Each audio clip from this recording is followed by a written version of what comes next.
It's kind of dreary and drizzly a little bit. Mind the neighbor's dogs, but I have a small project. The mission is to level these tubs out a little bit. I'm not going to dig them into the ground, but I am going to level them out. Maybe I'll bury them a little bit and get the air pump. This one has an air pump in it, but get the air pump hooked into that one, and then that big bowl over there as well.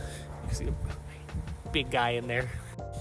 Okay, so things are only marginally better. I did manage to get these a little bit more level. We trimmed that down. That pump's gonna stay there. So now, as you can see, there is an air pump there. I did buy a longer hose, so I'm gonna put, this one doesn't need a splitter because it's got extra valves. We're gonna change that hose to a black hose and extend it to that tub as well. And poking over here real quick, you can see we do have some sprouts. This is verbena. I got my filter and my little box of doohickeys and hose. The only thing is with these sponge filters is you do have to cut the inside part out.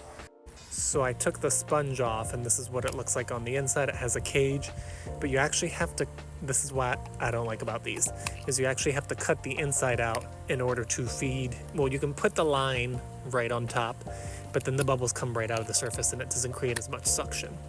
So when you cut the center part out, the air stone will feed through the center of this little tower in here all the way to the bottom. So I'm just cutting those 4 little prongs out. Okay, so that was a nightmare because I was using this, which is thankfully is not that sharp because I had it set on my leg, and when I pulled, I almost sliced my leg open like an idiot. But you have to cut literally these center posts out, which is ridiculous. It works better with an X-Acto knife because you can really get in there. So now, I'll show you real quick. So I fed the tube through the top. I'm doing this one-handed, then through the chamber.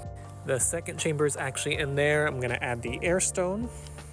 Then your air stone gets dropped into the center. Make sure it's in all the way.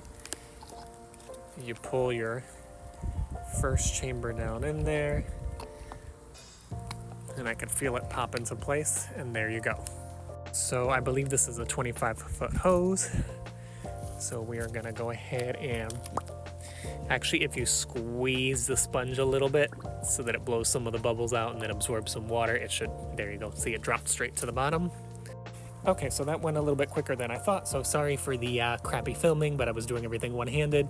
So as you can see, this one now has aeration, and that one already did, but I just switched out the hose for the black because it's longer and sleeker.